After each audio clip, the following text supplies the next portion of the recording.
It starts out with the 1970 Lily Vincennes footage from the first Christopher Street Liberation Day, 1970, and then you see San Francisco in 1972, which actually is color footage, and Arthur made it black and white so that it would look old, and of course it is old, but and then you see the LA footage that you see in black and white is actually from 1976.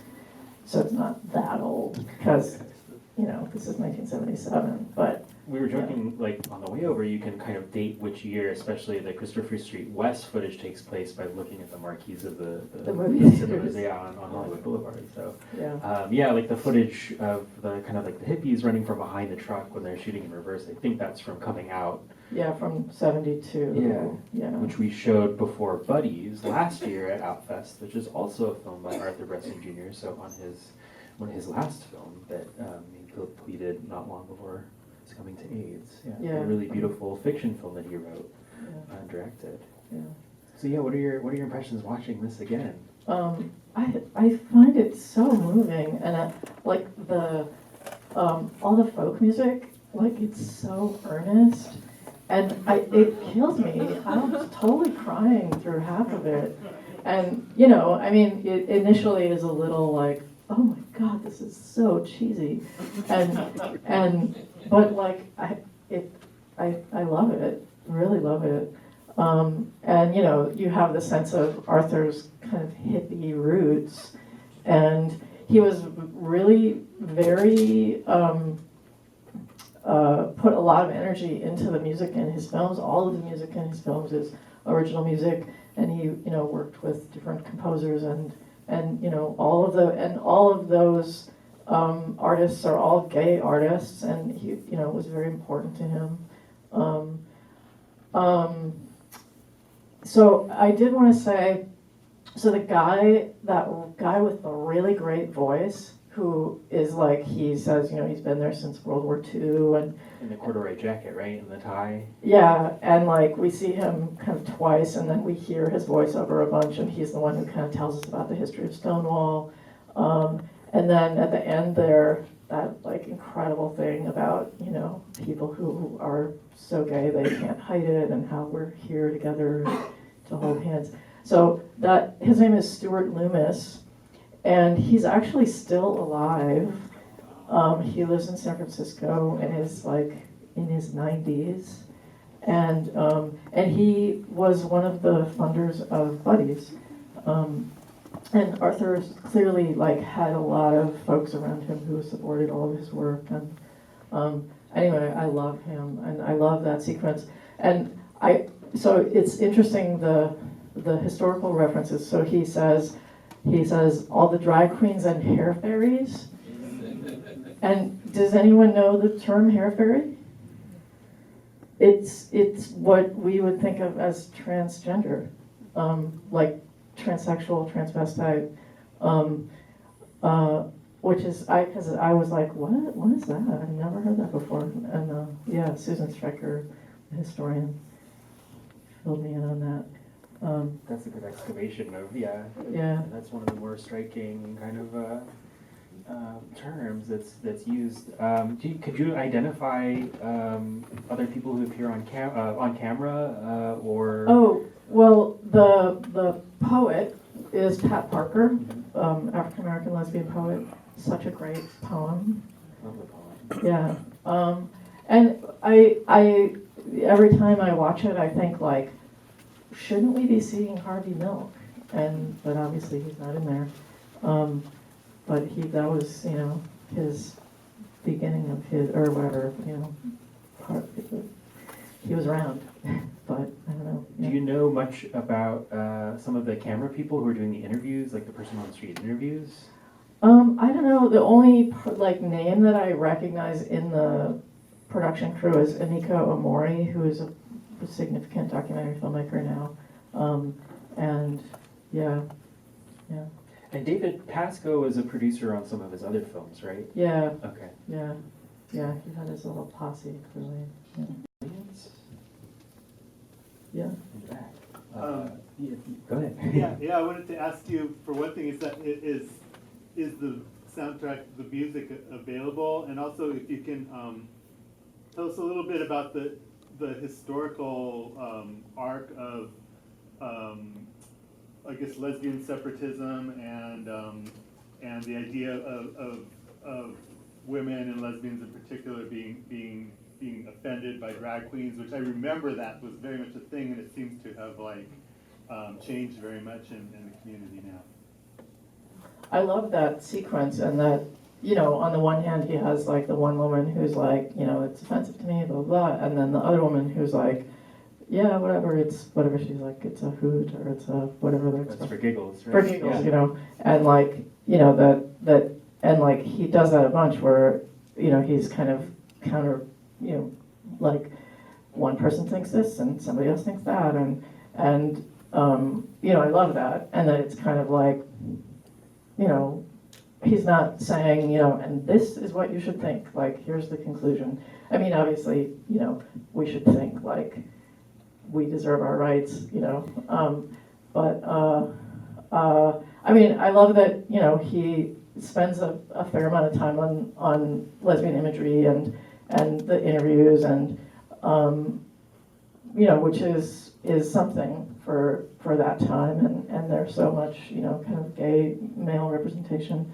I think, you know, I mean, he doesn't really go into that other than that you're seeing the signs of like dyke separatists, and I'm not a queer historian other than a queer film historian, so I don't really have a lot to say about that other than just general, like, that was a thing.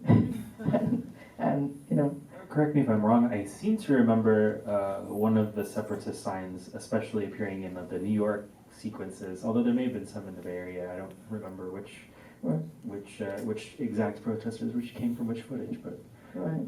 I love all the kind of the last chunk of New York footage. There's all the like the gay socialists and like, you know, it's like very vibrant. I love how the kind of the early part with a lot of straight allies and stuff, and like especially those like the women, the straight older women, and the thing, you know, where she's like, you know, in this time, in this moment, and like what she's saying sounds so like in this time, in this moment, like right here, you know, like it's very kind of weirdly timely.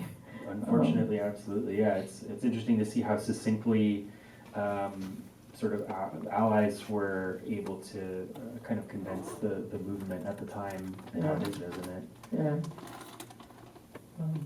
Question over here. Well, just a comment. First of all, the elderly woman in the red coat, that was probably my grandmother's age. I'm 64, so you'll do the math. The fact that she had those opinions back in 1977, I can assure you my grandparents did not. And the other thing that was kind of bittersweet was looking all the 20-something and 30-something men, chances are of whom half were dead by 1990 because of AIDS. So it was kind of bittersweet as far as I'm concerned. It's just a comment that I'm throwing out. Yeah, it's very poignant.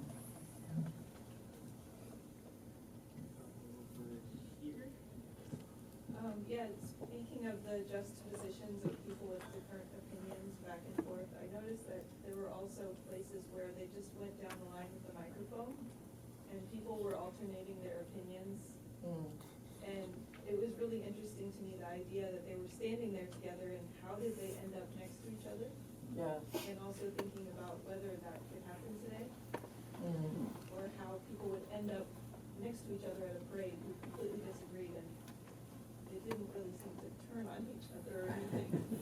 Yeah, it's true. It was very civil in that sense, and I know. Well, and it does seem kind of like it's like 1977, and like some people, it's just like they're kind of like, what's this? Like there's like curious, even though they're, you know, we would say kind of homophobic or not really gay, not really pro-gay per se, but they're there. You know, you're like, okay, well, what are you doing here? I wouldn't spend much time on that one guy from Los Angeles who's like, I'm just here to observe. Like, right. It's a biological process. Imbalanced hormones and like Yeah. yeah.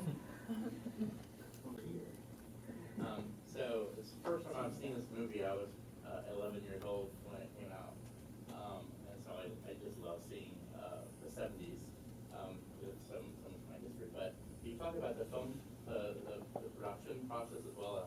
How much footage was shot, and how much did they have to assemble, how quickly, and then where could people see this? Where was it distributed? Right. They pulled it together really quickly, and you do get a sense kind of towards the end you start to see like he repeats some footage, and so there is a sense like I don't know how much more footage there even was, and I found myself thinking as we were watching it like, wait a minute, because I've been working with like all of his materials, including all of his elements and stuff, are now at the UCLA Film and Television Archive, and I thought like, wait, are there outtakes? Like, is there footage in those boxes and boxes that I drove down here from San Francisco a couple months ago? I was wondering the same thing about footage that was shot specifically for this. Yeah, like, is there a footage there? Anyway, so I don't actually know the answer to that question, other than having the sense that since he does seem to reuse footage, I'm not sure, that there was much more than there is. I think it's a very strong film. I think, like, objectively, like, there's a point, like, maybe an hour in, because it's like 72 minutes long, I think, 77, 72, that where you're kind of like, okay, 78. it's kind of getting, it's a lot of parade footage, but like it at the same time, like it's quite an achievement to put together a feature-length film like that. And what was my point with that? Anyway, but I'm not sure that that there was much more footage than that. And then, I mean, it's possible that there was more footage from the other parades and stuff. Like, clearly some of the quality of the footage was not great. It was like, okay, the person who shot in San Diego wasn't probably the most experienced cinematographer. There was a question about the soundtrack, and I imagine the rights were specifically for this film, so I don't know if it exists in other places. There is a website that specializes in gay music, and I feel like I think they have the soundtrack like online, like just the music in like probably some old like WAV file or something. Real media player. Yeah, I mean it's a website that like looks like it's from the 90s, like somebody, some passionate person, thank God. Anyway. We have a couple questions in the middle. There's someone in the way back there. Yes, he? Yeah, I wanted to ask something what he was asking. Was this ever released on videotape or DVD? And if it isn't, can you see it on YouTube? Because I'd like to see it again. Wow, I'm so glad you asked that question. It didn't come out on DVD, but it is about to, in October for LGBT History Month, Frameline Distribution is going to release it on streaming. So it'll be on like Amazon Prime and Vimeo on demand and Canopy.com.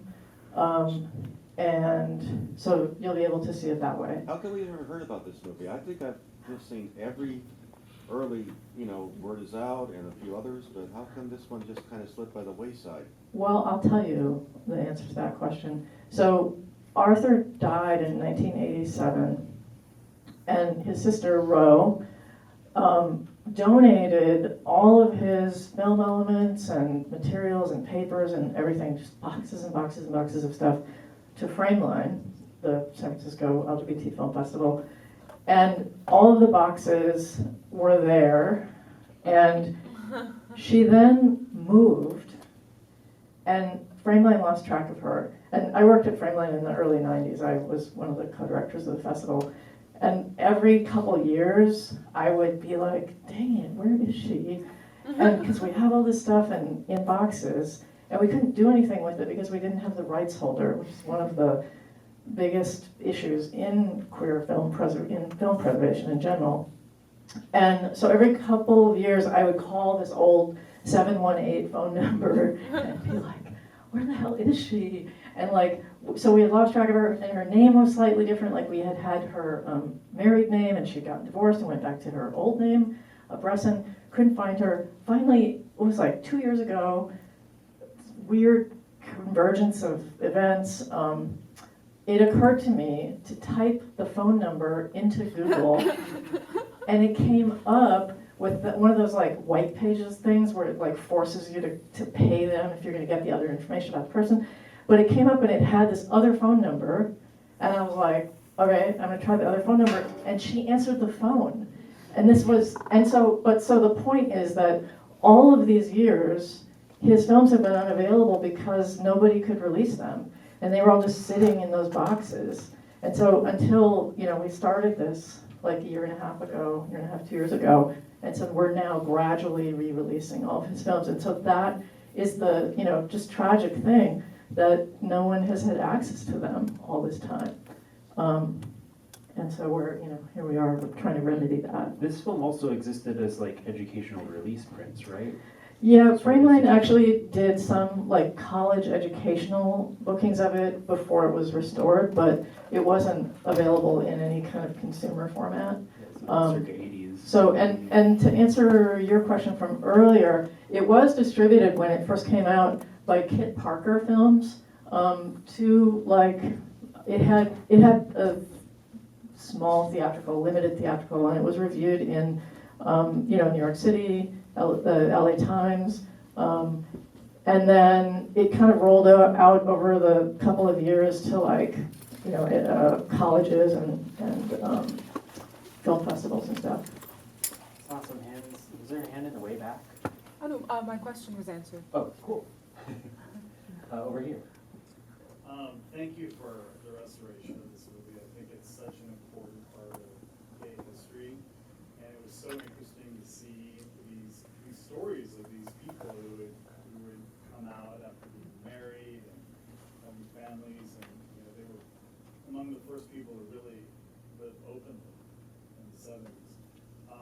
My question is, did you have contact with that guy that you mentioned, the narrator, who's now in his 90s?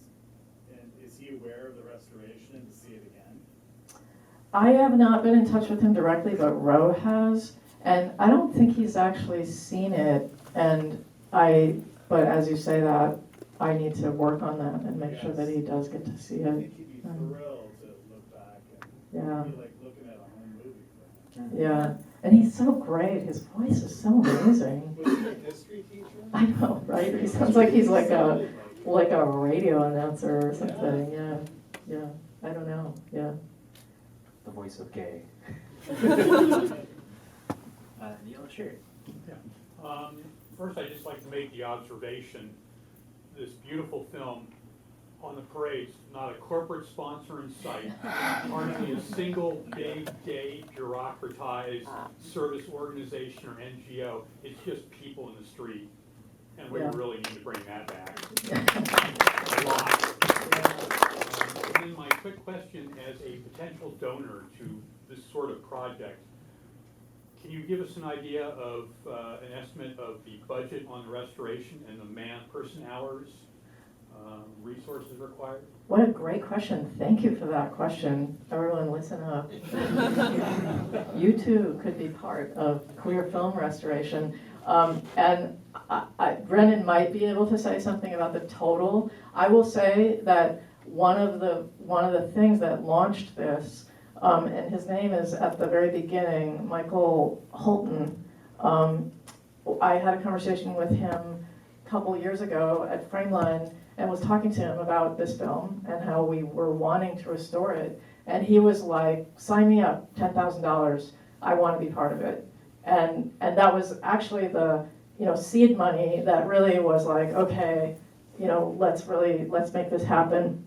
And the other really cool thing about this is it's the first time that Outfest and Frameline have ever collaborated on something in the history of the organizations, and that was really cool because Michael was a Frameline donor, and then because Frameline's involvement with the Arthur Bressan collection, and the one other thing I'll say is that this is maybe a little bigger chunk of your pocketbook. Word is Out, which the Legacy Project preserved. Michael, what's his name? No, David Bonnet funded the entire Word is Out preservation for $150,000. That was a film preservation. This is a digital preservation. So, there's a range of menu options for you there. I will say it's at least in the tens of thousands of dollars. Yeah. But I think it's surprising, especially when, especially people have the perception that, oh, everything's been digitized and it exists in the cloud or something, and we all know better, especially having been through this screening and not being able to see things that we've seen in the past at previous festivals, things like that. So it is, the expense is considerable. And I think there's also a hesitance because we had talked about potential rights holders for films, other titles, who are hesitant, they're holding out for the big windfall, and it's like a lot of times you'll get thanks, but for older titles, it's hard to recoup sometimes. So it really is, it's a labor of love. It's an incredible dilemma, and it's like kind of shocking the films, like relatively recent films that are not available in digital formats because the money isn't there, like to just go back and scan the negative or an original print. Like Longtime Companion, 1991, Longtime Companion is not available in digital formats.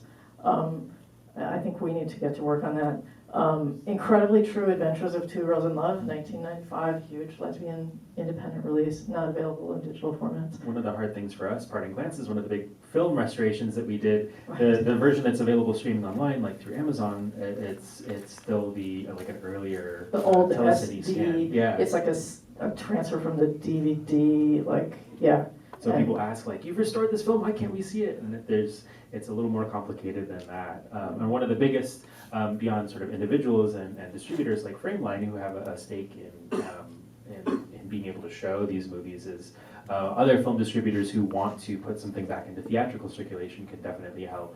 So, for example, our co-restoration between the Academy and Milestone Film and Video is Common Threads, which we just completed. So that can help a long way. But we can talk after. Be sure to get my information. And vice versa. In the way back. What does it really mean to restore a film, and how is a restored film different from the original? It's just one. Do you want to? That's a really smart question. And sort of philosophical debates rage about what that even means. Are you restoring it to the way it was seen when it was first released?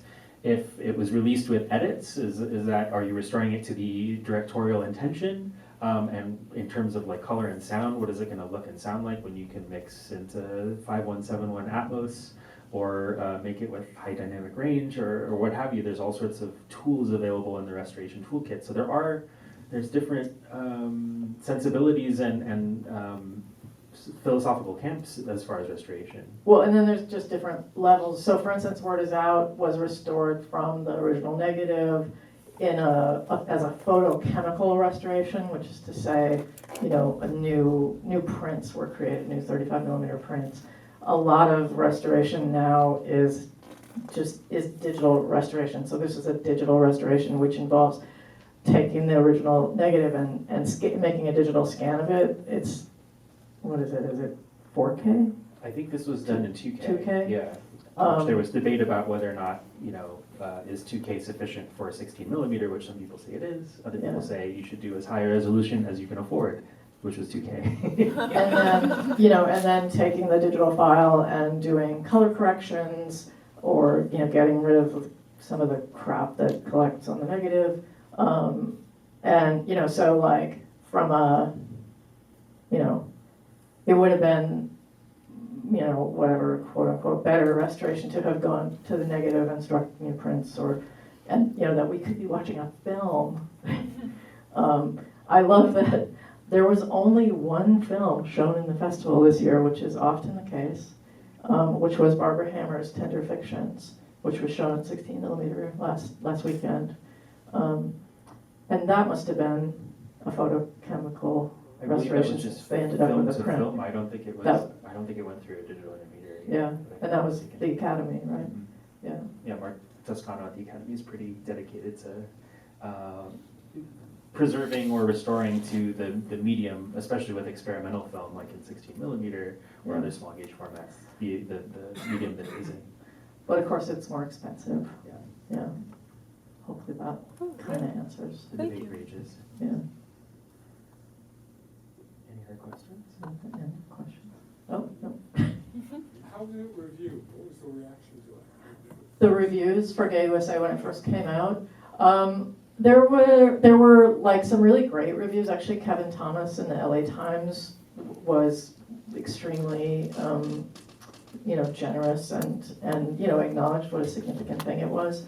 And then there were reviews that were kind of like, well, it's just okay, or but there were some really significant. There was a big piece in Film Comment magazine, like really substantial reviews, and it was really significant because it was the first one, and then but like Word Is Out came out a couple months later, and then initially at that time there were reviews that compared them. And then, this kind of fell by the wayside, and obviously Word Is Out has had a much more prominent profile. We can take probably a last question over here in the back. Yeah, what's the next Bressan restoration? Great Wow, question. it's like I've planted you all. What's next for the Bressan project? What's the next Arthur Bressan restoration? The next restoration is almost done. And it's going to premiere at the Berlin Porn Film Festival in October. And it's Forbidden Letters, which was a 1979 gay adult film that's really amazing. It's shot in San Francisco and is this it stars Richard Locke, who was in all the Joe Gage trilogy. He's the kind of daddy-ish, really great. He's like getting out of prison. And it's this exchange of letters with his, younger lover who's waiting for him in San Francisco. It has a lot of experimental elements to it, and is really, his porn work in the 70s has this kind of quality of being proto-independent film. There's a lot of narrative to it, a lot going on cinematically, and hardcore gay sex. And anyway, so Forbidden Letters, and then Passing Strangers, which was his first gay porn film, also shot in San Francisco, also really beautiful. And they will both be available in the fall on pinklabel.tv on streaming. So keep an eye out, and maybe Outfest will want to present them next year, hopefully. Keep your eyes peeled. Yeah.